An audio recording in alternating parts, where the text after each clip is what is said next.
Hello my dear student, welcome to my YouTube channel ZHN education. Dear student, पिछली class में हम लोगों ने चैप्टर 17 जिसका नाम था breathing and exchange of gases के बारे में पूरी तरह से पढ़ लिए थे। अब हम लोग स्टार्ट करते हैं चैप्टर 18 जो कि है बॉडी फ्लूइड एंड सर्कुलेशन। तो जिस तरह से हम लोग हमारा जो पढ़ाने का पैटर्न है पहले हम वैसे ही स्टार्ट करते हैं। तो सबसे पहले हम लोग क्या करते हैं कि इस NCERT को पूरे एक नोट्स के फॉर्म में पढ़ेंगे लाइन टू लाइन, उसके बाद फिर से NCERT देखेंगे। तो चलिए स्टार्ट करते हैं। तो देखिए, तो हम लोग क्या पढ़ रहे हैं, बॉडी फ्लूइड एंड सर्कुलेशन। चलिए देखिए, तो सबसे पहले थोड़ा सा सर्कुलेशन के बारे में बात करते हैं। देखिए, हमारे बॉडी के अंदर सर्कुलेट करने के लिए कोई ना कोई सबस्टेंस होता है। तो वो कौन होता है भाई? तो हमारे बॉडी के अंदर जो सर्कुलेट करने के लिए जो सबस्टेंस होता है वो एक ब्लड होता है और दूसरा होता है लिम्फ। अब सवाल है कि ये सर्कुलेशन की इंपॉर्टेंट क्यों पड़ा भाई, ज़रूरत क्यों पड़ा? तो देखिए, हमारे बॉडी के अंदर जो भी हम न्यूट्रिएंट्स लेते हैं, जैसे प्रोटीन ले लिया, कार्बोहाइड्रेट, फैट, डाइजेशन के बाद वो न्यूट्रिएंट्स को बॉडी के एक एक सेल को ज़रूरत है। तो उसको उस न्यूट्रिएंट्स को भाई लेके कौन जाएगा? तो हमारे बॉडी में दो जो मीडियम होता है, एक ब्लड, ये मोस्ट कॉमन होता है, ज़्यादातर ब्लड ही लेके जाता है, और दूसरा लिम्फ। यही हमारे बॉडी के अंदर जो यूजफुल सबस्टेंस है वो हर सेल के पास लेके जाते हैं। और जब सेल रिस्पायरेशन कर लेता है तो कुछ वेस्ट प्रोडक्ट बन जाते हैं। तो वो वेस्ट प्रोडक्ट को ही बॉडी जो होता है एक जगह से दूसरे जगह लेके जाता है और उस वेस्ट प्रोडक्ट को बॉडी से बाहर निकाल दिया जाता है। तो अलग अलग ऑर्गेनिज्म में अलग अलग ये मेथड होता है। जैसे कि अगर सिंपल ऑर्गेनिज्म की बात करें, जैसे कि जो यूनिसेलुलर ऑर्गेनिज्म है, तो उनके अंदर तो ब्लड होता नहीं है। तो उनके अंदर जो फ्लूइड होता है यानी कि साइटोप्लाज्म होता है, वो सबस्टेंस को एक जगह से दूसरे जगह ले जाने का काम करता है। और जैसे स्पंज की बात करें, स्पंज हो गया या हाइड्रा हो गया, तो उनके अंदर जो बॉडी कैविटी होता है उनके अंदर वाटर फ्लो करता है। तो वाटर करंट के द्वारा जो सबस्टेंस है वो एक जगह से दूसरे जगह जाते हैं। तो जब हम NCERT पढ़ेंगे तो वहाँ पे कुछ बातें जो लिखा है उसको क्लियर कर लेंगे। तो सबसे पहले देखिए भाई, बॉडी फ्लूइड की बात करते हैं। तो बॉडी फ्लूइड, हमारे बॉडी के अंदर दो तरह के बॉडी फ्लूइड होता है, एक ब्लड होता है और दूसरा क्या होता है, लिम्फ होता है। तो ब्लड जो होता है ये मोस्ट कॉमन बॉडी फ्लूइड होता है और यही यूज होता है फॉर ट्रांसपोर्ट ऑफ सबस्टेंस, यानी कि जो भी सबस्टेंस हमारे बॉडी के अंदर है, चाहे वो यूजफुल सबस्टेंस हो जैसे ग्लूकोज, प्रोटीन, चाहे वो हार्मफुल सबस्टेंस हो, ब्लड ही एक जगह से दूसरी जगह ले जाने का काम करता है। और दूसरा क्या हो गया, चलिए तो अब ब्लड के बारे में पढ़ते हैं भाई। तो ब्लड एक्चुअली में है क्या? तो ब्लड एक कनेक्टिव टिश्यू है। टिश्यू हमारे बॉडी में कई तरह के होते हैं, मेनली 4 टाइप के होते हैं। उसमें से एक कनेक्टिव टिश्यू होता है, जो कि ब्लड एक कनेक्टिव टिश्यू होता है, स्पेशल कनेक्टिव टिश्यू होता है, जिसे फ्लूइड कनेक्टिव टिश्यू भी कहेंगे, क्योंकि ब्लड फ्लो करता है, फ्लो करने की इसके अंदर प्रॉपर्टी होता है। तो ये फ्लूइड कनेक्टिव टिश्यू होता है। चलिए अब ब्लड के कंपोजिशन की बात करते हैं कि ब्लड किस किस चीज़ से मिलकर बना होता है, यानी कि इसका कंपोजिशन देख लेते हैं हम लोग। ओके, तो ब्लड के अंदर दो कंपोजिशन होता है। एक तो ब्लड के अंदर सेल पाया जाता है जिसको फॉर्म एलिमेंट कहते हैं, ये ब्लड सेल है, ये ब्लड के अंदर 45% होता है। और दूसरा कंपोनेंट ब्लड के अंदर जो लिक्विड फॉर्म में होता है जिसको प्लाज्मा कहते हैं, ये ब्लड का जो है मैट्रिक्स भी इसे बोल सकते हैं। तो देखिए यहाँ पर लिखा है फ्लूइड मैट्रिक्स, ये 55% होता है। तो दोनों को देखेंगे, पहले देखते हैं कि ब्लड सेल भाई कितने टाइप के होता है। तो हमारे बॉडी के अंदर, ब्लड के अंदर 3 तरह के बॉडी सेल होते हैं, ब्लड सेल होता है। एक RBC है, WBC और प्लेटलेस होता है। RBC को रेड ब्लड सेल कहते हैं, WBC को वाइट ब्लड सेल, और एक प्लेटलेस होता है। रेड ब्लड सेल यानी RBC को इरिथ्रोसाइट, सेकेंड नाम इसका होता है इरिथ्रोसाइट होता है, और WBC का सेकेंड नाम ल्यूकोसाइट होता है।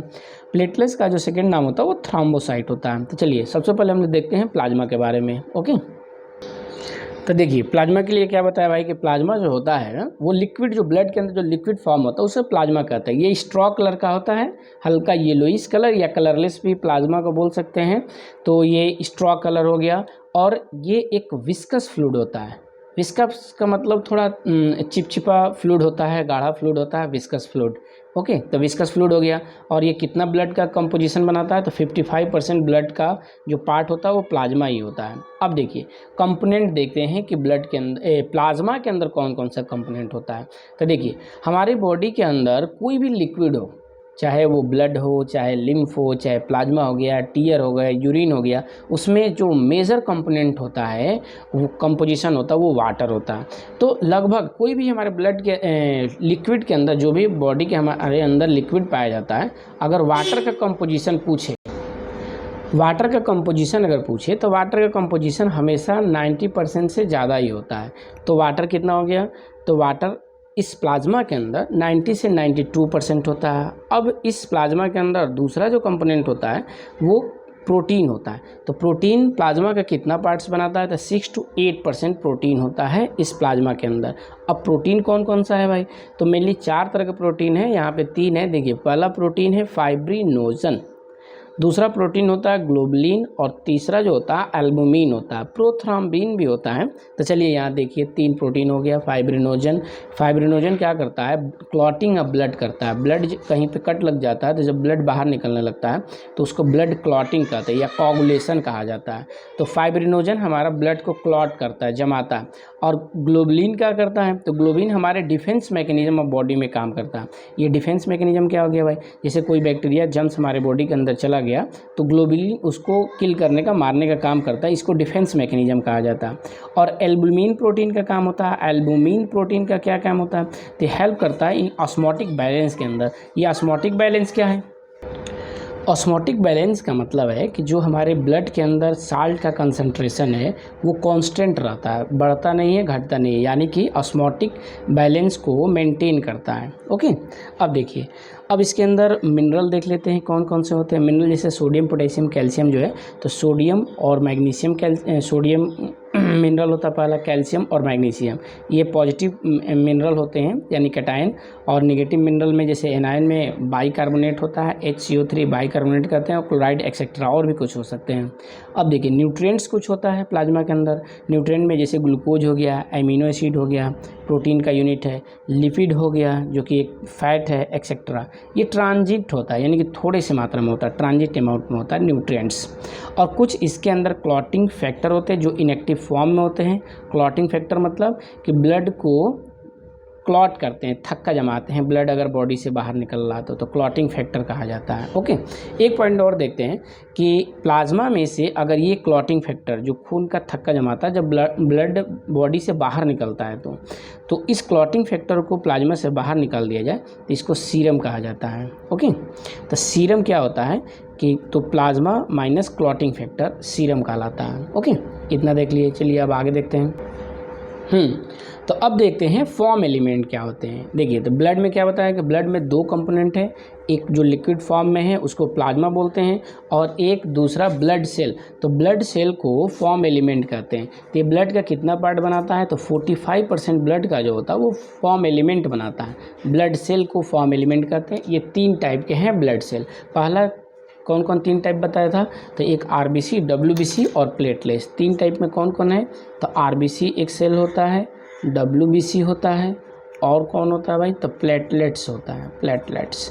तो सबसे पहले हम लोग देखते हैं RBC के सेकेंड नाम क्या होता है? तो इरिथ्रोसाइट होता है, इरिथ्रोसाइट RBC के सेकेंड नाम को कहते हैं। अब देखिए, इस सबसे ज़्यादा तीनों जो सेल है तो तीनों सेल में से सबसे ज़्यादा जो नंबर ऑफ सेल जो होता है वो RBC होता है, मोस्ट एबंडेंट सेल होता है, यानी कि सबसे ज़्यादा। एवरेज कितना इसका अमाउंट होता है? तो 5 से लेके 5.5 मिलियन, M का मतलब मिलियन होता है, पर mm³। ठीक है, पर mm³ होता है। तो इसको अगर ये लिखे हैं इस तरह से पर mm³ तो ऐसे लिखेंगे, या ये हटा देंगे तो इसको ये ऊपर जाएगा तो माइनस हो जाएगा, तो इसको ऐसे भी लिख सकते हैं पर mm³। ठीक है, यानी कि पर mm³ इसको पढ़ेंगे। m के -3 जो है वो क्यूब कहलाता है, पर mm³ पढ़ते हैं। ठीक है, इतना हो गया।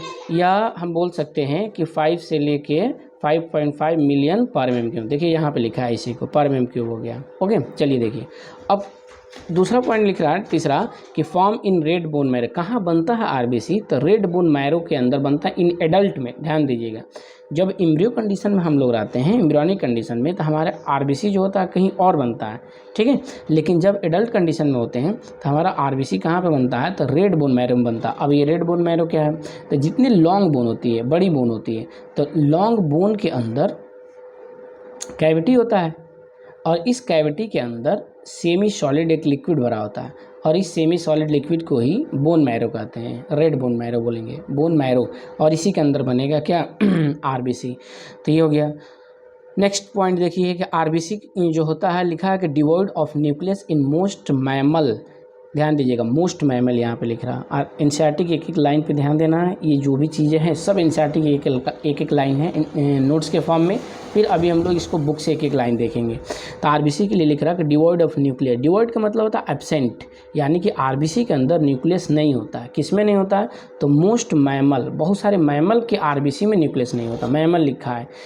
बाकी इस मैमल के अलावा जैसे फिश हो गए, एम्फीबिया हो गए, रेप्टाइल्स हो गए, बर्ड्स हो गए, उनके आरबीसी में न्यूक्लियस नहीं होता है लेकिन मैमल के, मोस्ट मैमल के आरबीसी में न्यूक्लियस नहीं होता। अब मोस्ट क्यों लिखा भाई? क्योंकि बहुत सारे कुछ मैमल ऐसे होते हैं जिनके आरबीसी में न्यूक्लियस होता है, जैसे कैमल हो गया, लामा हो गया, तो उनके आरबीसी के अंदर न्यूक्लियस होता है।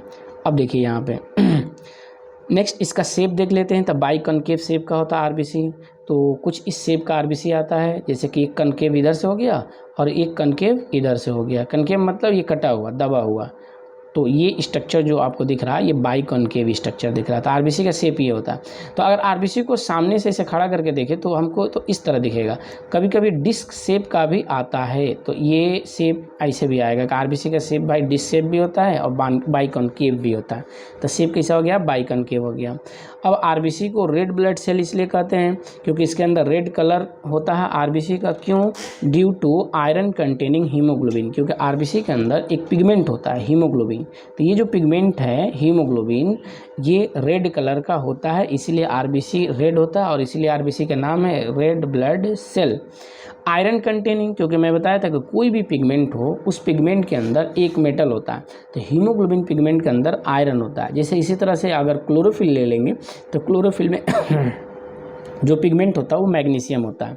अब देखिए एक हेल्दी इंडिविजुअल की बात करें, हेल्दी पर्सन की बात होती है, जो भी बायोलॉजी के अंदर हम लोग पढ़ते हैं वो हेल्दी पर्सन की बात करते हैं। इंडिविजुअल की बात करें तो इसके अंदर 12 से 16 ग्राम हीमोग्लोबिन होता है 100 ml ब्लड में। यानी कि 100 ml अगर ब्लड लिया जाए तो उसके आरबीसी में 12 से 16 ग्राम हीमोग्लोबिन आएगा। ठीक, नेक्स्ट और 2 पॉइंट देखिए। आरबीसी का लाइफ स्पान जो होता है वो 120 दिन का होता है, यानी कि 120 दिन लाइफ स्पान, मतलब इतने दिन तक ये जिंदा रहता है। उसके बाद आरबीसी डिस्ट्रॉय हो जाता है, किसमें? तो स्प्लीन के अंदर डिस्ट्रॉय हो जाता है। ये डिस्ट्रॉय हो जाता है तो स्प्लीन के अंदर इसको एक तरह से कह सकते हैं कि डिपॉजिट कर दिया जाता है, दफना दिया जाता है आरबीसी को। इसीलिए ग्रेवयार्ड ऑफ आरबीसी कहते हैं किसको? स्प्लीन को। स्प्लीन एक आर्गन होता है हमारे बॉडी के अंदर जो कि आरबीसी के लिए ग्रेवयार्ड होता है। ग्रेवयार्ड का मतलब जैसे कब्रिस्तान बोल सकते हैं कि कब्रिस्तान होता है आरबीसी का। कौन? स्प्लीन। तो आरबीसी के बारे में देख लिया हम लोग। ओके, तो पहला फॉर्म एलिमेंट हम लोग पढ़ लिया आरबीसी, जिसको रेड ब्लड सेल यानी कि इरिथ्रोसाइट उसका सेकंड नाम बोलते थे। दूसरा फॉर्म एलिमेंट है डब्ल्यूबीसी। डब्ल्यूबीसी को का सेकंड जो नाम होता है वो ल्यूकोसाइट होता है। देखिए ल्यूको का मतलब होता है कलरलेस।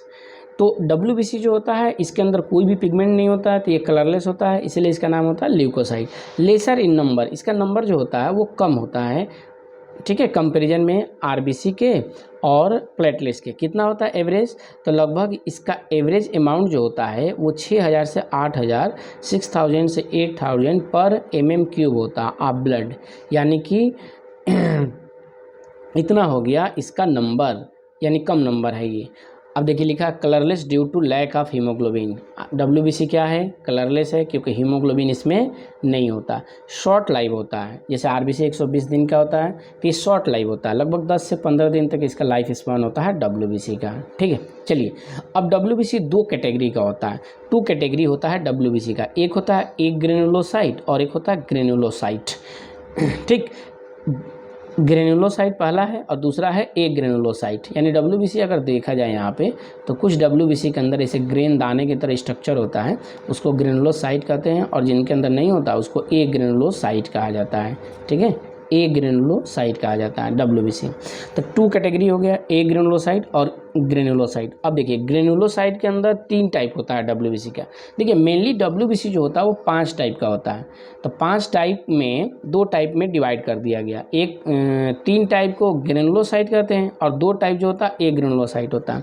तो ग्रेनुलोसाइट 3 टाइप के हैं। पहला है न्यूट्रोफिल्स, इसके बारे में भी पढ़ रहे हैं, ठीक है, और उसके बाद है स्नोफिल्स, बेसोफिल्स। देखिए जो ग्रेनुलोसाइट है उसमें पहला जो डब्ल्यूबीसी, ये डब्ल्यूबीसी का 3 टाइप है। पहला जो डब्ल्यूबीसी है उसको न्यूट्रोफिल्स कहते हैं। देखिए डब्ल्यूबीसी का अलग अलग फंक्शन होता है सारे डब्ल्यूबीसी का।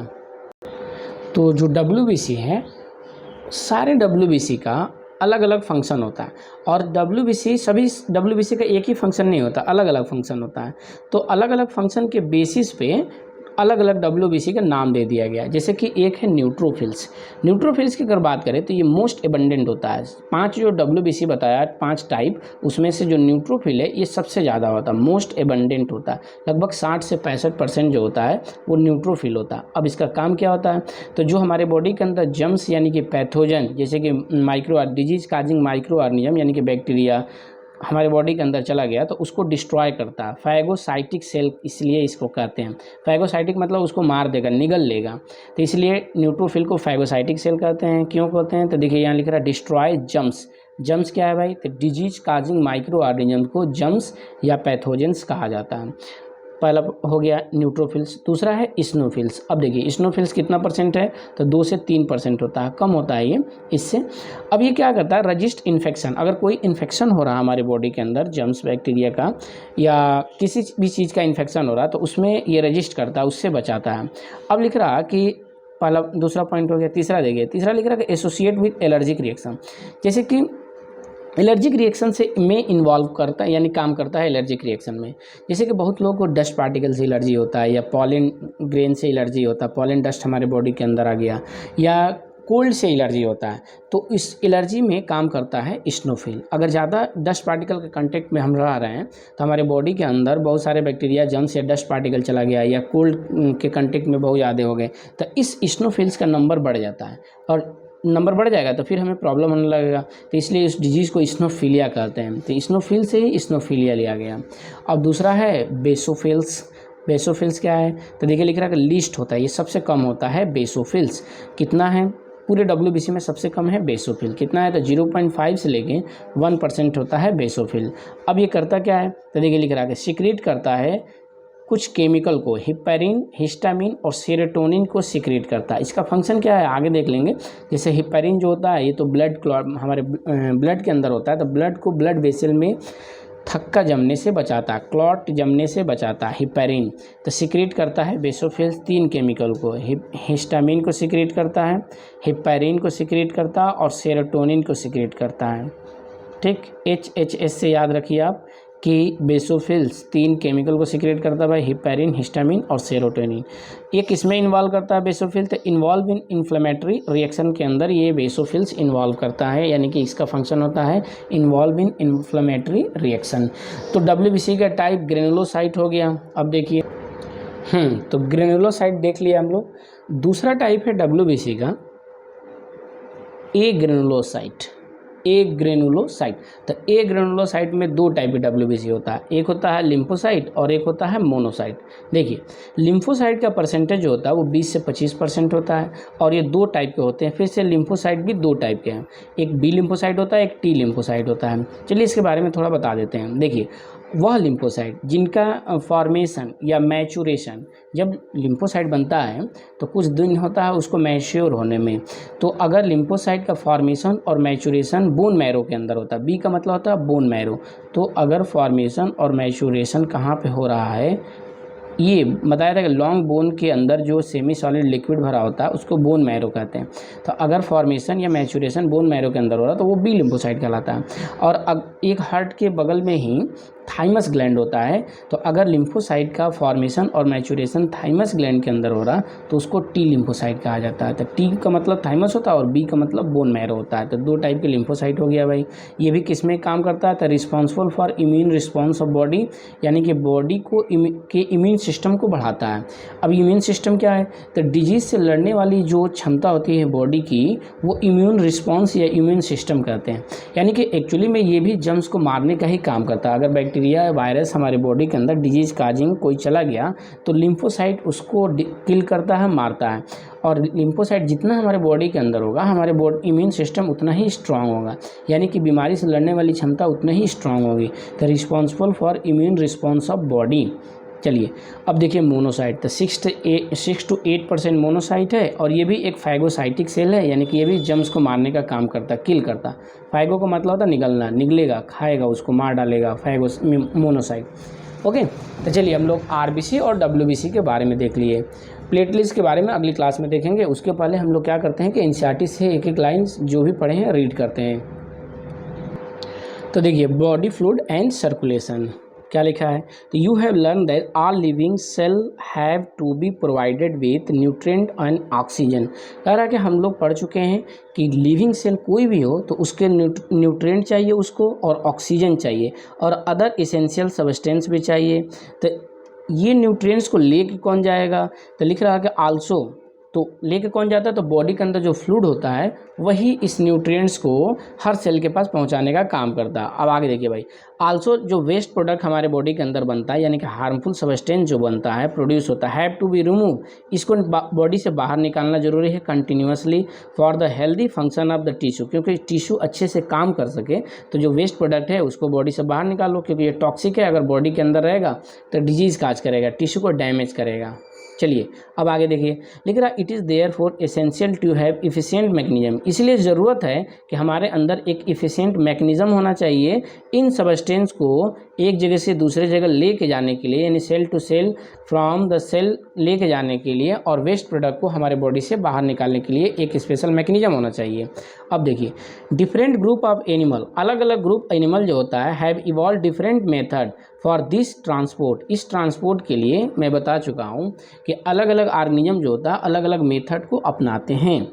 जैसे लिख रहा है कि सिंपल ऑर्गेनिज्म की बात करें, जैसे स्पंज हो गया, सिंपल ऑर्गेनिज्म हो गया, सेलेंट्रेटा का मेंबर है स्पंज, एंड सेलेंट्रेट, और भी कुछ सेलेंट्रेट हो गया, ये पोरीफेरा का मेंबर है सॉरी, और सेलेंट्रेट में हाइड्रा आते हैं। ये क्या करते हैं, सर्कुलेट करते हैं water from their surrounding through their body cavity to facilitate the cell to exchange these substance. कैसे करते हैं, चलिए देखिए, जैसे कि मान लिया कि स्पंज हो गया, यहाँ बना देता हूँ कि ये स्पंज हो गया, ठीक, और इसके बॉडी में छोटे छोटे पोर्स होते हैं, वाटर के अंदर होता है, ये बॉडी कैविटी हो गया इसका, जिसको स्पंजोसील कहते हैं। वाटर यहाँ से इंटर करेगा और यहाँ से वाटर इंटर करके इसे बाहर निकल जाता है, तो जो भी फूड हो गया इस वाटर के थ्रू आ जाते हैं, और जो वेस्ट प्रोडक्ट यहाँ बनता है इसी वाटर के थ्रू बाहर निकल जाते हैं। तो उसी को लिख रहा कि स्पंज हो गया या सेलेंट्रेट हो गया, ये सर्कुलेट कैसे करते हैं, water from their surrounding through their body cavity to facilitate the cell to exchange this substance, यानी कि ये सब्सटेंस जो वेस्ट प्रोडक्ट है या जो न्यूट्रिएंट है उसको एक्सचेंज करने के लिए वाटर का ट्रांसपोर्ट करते हैं। अब देखिए ध्यान दीजिएगा, यहाँ से मेन आपका स्टार्ट होता है चैप्टर। तो more complex organism use special fluid, complex organism की बात करें जैसे ह्यूमन हो गया, फिश हो गया, एम्फीबिया, रेप्टाइल्स, बर्ड्स हो गए, मैमल्स हो गए, ये क्या यूज करते हैं, तो स्पेशल फ्लूइड यूज करते हैं ट्रांसपोर्ट ऑफ सब्सटेंस के लिए। जैसे कि कौन सा फ्लूइड होता है, स्पेशल फ्लूइड होता है, तो ब्लड लिख रहा कि is the most commonly use fluid होता है, most commonly use body fluid होता है, क्या करने के लिए, fluid by the most of the higher organism including human भी ब्लड को ही यूज करता है सबस्टेंस को एक जगह से दूसरी जगह बॉडी के अंदर ले जाने के लिए।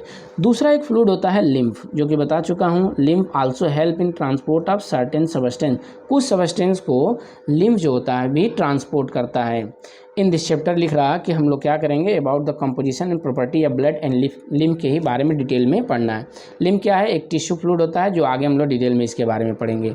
ओके चलिए देखिए, तो अब हम लोग पढ़ते हैं ब्लड के बारे में। ब्लड क्या है, तो बता दिया, ब्लड जो होता है एक स्पेशल कनेक्टिव टिश्यू होता है, कंसिस्ट ऑफ फ्लूइड मैट्रिक्स। जो ब्लड बना किसका होता है, तो दो चीज़ों को मिलकर बना होता है। पहला जो होता है एक फ्लूइड मैट्रिक्स होता है जिसको प्लाज्मा कहते हैं, और दूसरा जो होता है वो फॉर्म एलिमेंट होता है। फॉर्म एलिमेंट यानी कि ब्लड सेल, आरबीसी, डब्ल्यूबीसी और प्लेटलेट्स, तीन तरह के होते हैं। ठीक, अब देखिए, तो सबसे पहले स्टार्ट करते हैं फ्लूइड मैट्रिक्स यानी कि प्लाज्मा को। ब्लड के अंदर जो लिक्विड फॉर्म होता है उसको प्लाज्मा कहते हैं। तो प्लाज्मा के लिए क्या लिख रहा है कि स्ट्रॉ कलर का होता है, विस्कस फ्लूइड होता है, चिपचिपा फ्लूइड होता है, थिक फ्लूइड होता है, और नियरली कितना परसेंट बनाता है, तो 55% ऑफ ब्लड। तो 55% ब्लड का तो प्लाज्मा हो गया, तो बाकी बचा 45% जो होता है वो फॉर्म एलिमेंट होता है। तो ये हो गया 55% और फॉर्म एलिमेंट जो हो गया ये 45% होता है। ओके, अब देखिए लिख रहा है कि इसमें से 90, मैं बताया कि जो भी बॉडी के अंदर लिक्विड है तो इस लिक्विड के अंदर सबसे ज़्यादा जो होता है वो वाटर होता है। तो 90 से लेकर 92% जो होता है ये प्लाज्मा के अंदर वाटर होता है, और प्रोटीन इसमें 6 to 8% होता है। ये भी बातें बता चुके हैं। अब प्रोटीन कितने टाइप के हैं, तो 3 तरह के प्रोटीन होता है, एक फाइब्रिनोजन होता है, और ग्लोबुलिन होता है, और एल्बुमिन होता है। एल्बुमिन प्रोटीन होता है। ठीक, चलिए देखिए, तो प्रोटीन हो गया 3 तरह का। अब देखिए इसमें से फाइब्रिनोजन क्या करता है भाई, तो फाइब्रिनोजन हमारे ब्लड अगर कहीं कट लग गया तो बॉडी से बाहर निकल रहा तो उस ब्लड को क्लॉट करने का काम करता है। क्लॉटिंग जरूरी है, क्योंकि ब्लड का अगर क्लॉटिंग नहीं होगा तो ब्लड कंटिन्यूसली निकलता रहेगा। तो नीडेड फॉर क्लॉटिंग, इसी को कोगुलेशन ऑफ ब्लड कहा जाता है। फाइब्रिनोजन का फंक्शन हो गया। ग्लोबुलिन क्या करता है, तो ग्लोबुलिन प्राइमरीली यानी कि सबसे पहला इसका काम जो होता है involve in defence mechanism of the body. Defence mechanism यानी कि डिजीज से, जम से ये लड़ने का काम करता है, उसको मारने का काम करता है। और एल्बुमिन क्या करता है, तो help in osmotic balance. Osmotic balance बताया कि हमारे बॉडी के अंदर जो लिक्विड है उसमें साल्ट की मात्रा ज़्यादा कम नहीं होना चाहिए, उसको ऑस्मोटिक बैलेंस को मेंटेन जो करता है वो एल्बुमिन करता है। अब क्या है प्लाज्मा, चलिए इतना बात हो गया। अब प्लाज्मा आल्सो कंटेन, कुछ मात्रा में इसके अंदर मिनरल्स भी होते हैं, जो कि नोट्स फॉर्म में मैं सब कुछ बता चुका हूँ। कौन कौन मिनरल होते हैं, तो सोडियम, कैल्शियम, मैग्नीशियम, बाइकार्बोनेट और क्लोराइड एक्सेट्रा होते हैं। ठीक, अब देखिए ग्लूकोज इसके अंदर कुछ न्यूट्रिएंट्स होते हैं। तो न्यूट्रिएंट्स में कौन कौन आएंगे, जैसे ग्लूकोज हो गया, एमिनो एसिड हो गया, लिपिड्स हो गए। लिपिड्स क्या एक फैट है, एमिनो एसिड प्रोटीन का यूनिट होता है, ग्लूकोज जो होता है कार्बोहाइड्रेट का यूनिट होता है, ये पाए जाते हैं। Etcetera are also present in plasma as they are always in the transient in the body. थोड़ी सी मात्रा में होता है ये, ट्रांजिएंट का मतलब थोड़ी सी मात्रा में। ठीक, अब देखिए प्लाज्मा के अंदर और कुछ क्या होता है, तो लिख रहा है कि फैक्टर फॉर कोगुलेशन या क्लॉटिंग ऑफ ब्लड को थक्का जमाने के लिए यानी कि कोगुलेट करने के लिए भी इसके अंदर कुछ फैक्टर होते हैं इन प्लाज्मा। ठीक है, इनएक्टिव फॉर्म में होते हैं। यानी अब एक्टिव कब होते हैं, तो जब ब्लड को थक्का जमाना होता है, यानी कि जब खून को क्लॉट करना होता है ब्लड को, तब एक्टिव फॉर्म में होते हैं, उसके पहले इनएक्टिव फॉर्म में होते हैं। ठीक, plasma without clotting factor is called serum. Plasma ये हो गया, ठीक। और इसमें से अगर क्लॉटिंग फैक्टर को निकाल दिया जाए, CF मतलब क्लॉटिंग फैक्टर को निकाल दिया जाए, तो जो बनता है उसको सीरम कहते हैं। ठीक है, क्लॉटिंग फैक्टर को निकाल देंगे तो जो बनेगा वो सीरम कहलाएगा। ओके, अब देखिए, अब देखते हैं फॉर्म एलिमेंट। तो फॉर्म एलिमेंट प्लाज्मा के बारे में हम लोग पढ़ लिए।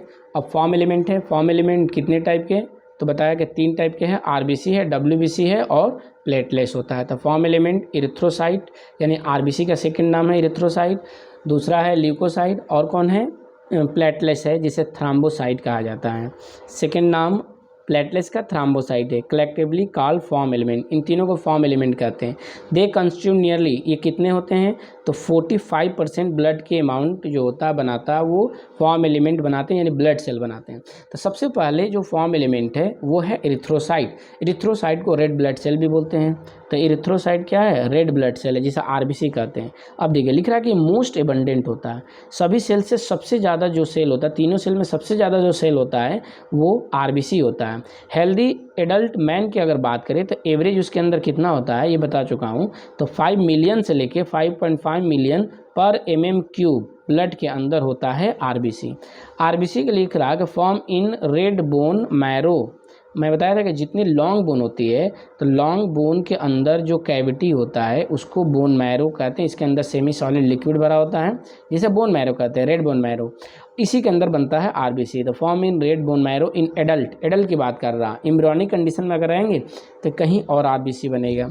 अब देखिए लिख रहा है RBC devoid of nucleus. Devoid का मतलब न्यूक्लियस एब्सेंट होता है in most of the mammal. बहुत सारे मैमल के अंदर, मैमल के RBC के अंदर न्यूक्लियस नहीं होता है, मोस्ट लिख रहा है। क्यों, क्योंकि कुछ एक्सेप्शन भी है इसका, जैसे कैमल है और लामा है, उनके RBC के अंदर न्यूक्लियस होता है। न्यूक्लियस का शेप, अगर RBC का अगर शेप देखा जाए तो बाइकॉन्केव शेप का होता है। RBC कुछ इस तरह के शेप होता है, बाइकॉन्केव शेप का होता है। They have read colour pigment होता है इसके अंदर, red colour. Iron containing pigment होता है। कॉम्प्लेक्स प्रोटीन होता, हीमोग्लोबिन जिसका नाम होता है। तो हीमोग्लोबिन क्या एक प्रोटीन है जिसे कॉम्प्लेक्स प्रोटीन बोलेंगे। Hence colour and name of these cell, यानी कि हीमोग्लोबिन की वजह से ही हमारा ब्लड का जो कलर रेड होता है, RBC का कलर रेड होता है, और जो नाम दिया गया रेड ब्लड सेल वो हीमोग्लोबिन की वजह से ही है। अब देखिए लिख रहा है कि a healthy individual, healthy man के अंदर 12 से 16 ग्राम हीमोग्लोबिन होता है एवरी 100 ml ब्लड।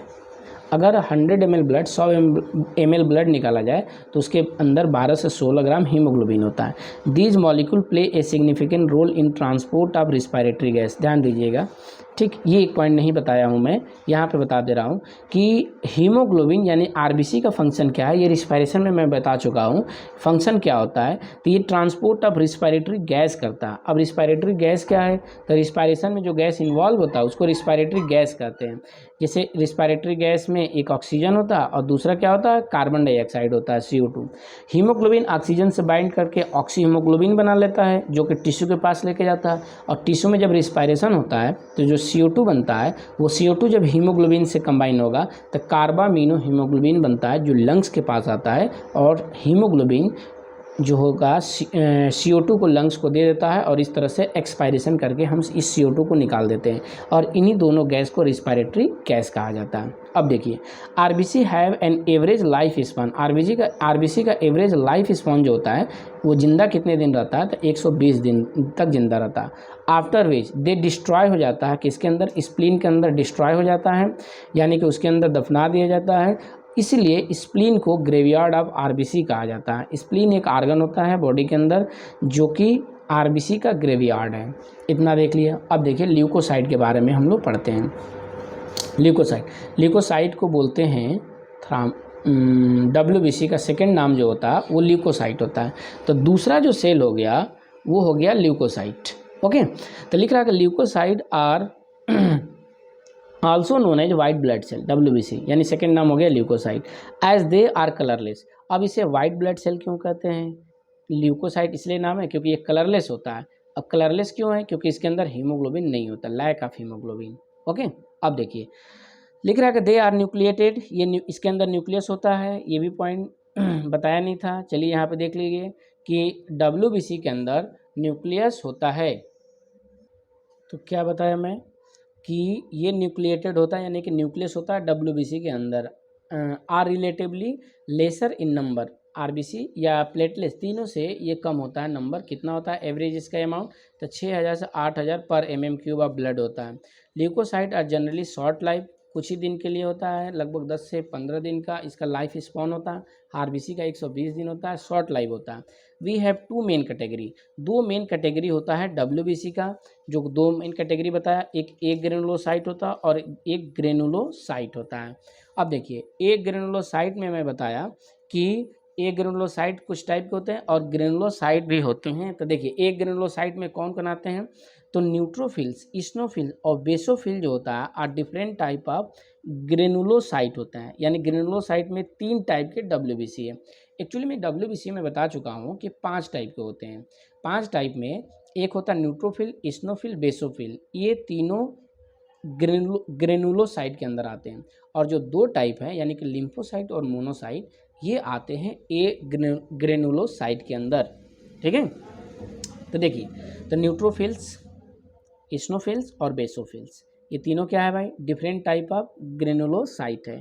ठीक, वाइल लिम्फोसाइट और मोनोसाइट, ये देखिए इंसार्टी क्या करता है कि एक पूरा पैराग्राफ के फॉर्म में लिख देता है, ये जल्दी याद नहीं होता है। तो इसको नोट्स फॉर्म में मैं इसलिए बताया आपको कि नोट्स फॉर्म एक सीक्वेंस में लिखा गया है जो कि याद होगा, और वही आपको बहुत ज़्यादा हेल्प करेगा। तो आप जब हमारा लेक्चर देख रहे हैं, वीडियो देख रहे हैं, तो पहले नोट्स बनाइए, आप उसको इसको रीड कीजिए, फिर कंप्लीट एनसीईआरटी बायोलॉजी आपको तैयार हो जाएगा। ओके, देखिए तो ये हो गया ए ग्रेनुलोसाइट। अब देखिए न्यूट्रोफिल्स, इसमें से देखा जाए न्यूट्रोफिल्स क्या होता है, ग्रेनुलोसाइट का पहला टाइप है न्यूट्रोफिल्स, ये सबसे ज़्यादा है न्यूट्रोफिल्स, मोस्ट एबेंडेंट, कितना है 60 से 65% जो होता है न्यूट्रोफिल टोटल WBC का। बेसोफिल्स लीस्ट नंबर में होता है, सबसे कम नंबर पूरे WBC में, 5 WBC में बेसोफिल का है, 0.5 से लेके 1% तक होता है। ठीक, न्यूट्रोफिल मोनोसाइट की अगर बात करें, मोनोसाइट कितना है तो 6 to 8% है। ये दोनों सेल जो होता है फैगोसाइटिक सेल होता है। फैगोसाइटिक सेल मतलब जम्स को मारेगा, किल करेगा। अगर हमारे बॉडी के अंदर कोई जम्स आ गया, डिजीज काजिंग माइक्रो ऑर्गेनिज्म आ गया, बैक्टीरिया आ गया, तो उसको मारने का काम करता है। विच डिस्ट्रॉय फॉरेन ऑर्गेनिज्म, देखिए फॉरेन मतलब बाहर से कोई माइक्रो ऑर्गेनिज्म अंदर गया, एंटरिंग द बॉडी, उसको फैगोसाइट करेगा, मार डालेगा उसको। आगे देखिए, बेसोफिल क्या करेगा, तो बेसोफिल कुछ केमिकल को सिक्रीट करता है। कौन कौन सा, तो हिस्टामिन, सेरोटोनिन और हिपेरिन को सिक्रीट करता है बेसोफिल्स, 3 केमिकल को। ठीक, क्या बताया था, HHS से याद रखिएगा, हिस्टामिन, ठीक, हिपेरिन और सेरोटोनिन को सिक्रेट करता है। अब देखिए इस्नोफिल्स, तो इस्नोफिल्स कितने मात्रा में है हमारे बॉडी के अंदर, 2 से 3% मात्र जो होता है वो इस्नोफिल होता है। ये क्या करता है इस्नोफिल्स, तो रजिस्ट इन्फेक्शन अगर बॉडी के अंदर है तो उनमें रजिस्ट करता है, यानी कि रजिस्टिविटी प्रोवाइड करता है, इन्फेक्शन को होने नहीं देता है। ठीक है, अब देखिए आगे देखते हैं। तो इसके बाद अब लिखा है कि स्नोफिल जो है also associate with allergic reaction, जैसे कि बहुत सारे लोगों को डस्ट पार्टिकल से एलर्जी है, पॉलिन डस्ट से, पॉलिन ग्रेन से एलर्जी है, कोल्ड से एलर्जी है, तो उसमें स्नोफिल्स का नंबर बढ़ जाता है और इससे एक डिजीज होता है जिसे स्नोफिलिया कहा जाता है। तो एलर्जिक रिएक्शन में कौन सा WBC इन्वॉल्व होता है, तो स्नोफिल्स इन्वॉल्व होता है। अब एक और है लिम्फोसाइट, तो लिम्फोसाइट का परसेंटेज कितना है, 20 से 25% होता है। और ये लिम्फोसाइट 2 टाइप का होता है, एक बी लिम्फोसाइट और एक टी लिम्फोसाइट होता है। देखिए B lymphocyte, T lymphocyte are the responsible for, ये भी क्या करेगा, तो immune response of the body, हमारे बॉडी का जो इम्यून सिस्टम होता है, बीमारी से लड़ने वाली क्षमता, प्रतिरोधक क्षमता जिसे कहा जाता है, उसको बढ़ाने का जो काम करता है वो बी और टी लिम्फोसाइट काम करता है। यानी कि कोई जम्स बैक्टीरिया हमारे बॉडी के अंदर आया तो उसको बी और टी लिम्फोसाइट मारेगा और ये हमारे बॉडी के इम्यून सिस्टम को बढ़ाने का काम करता है। ओके, तो हम लोग WBC के बारे में भी देख लिए। ओके, चलिए आज इतना रखते हैं, प्लेटलेट्स के बारे में अगले क्लास में देखेंगे। ठीक, वीडियो को लाइक कीजिए, सब्सक्राइब कीजिए, शेयर कीजिए। Thank you.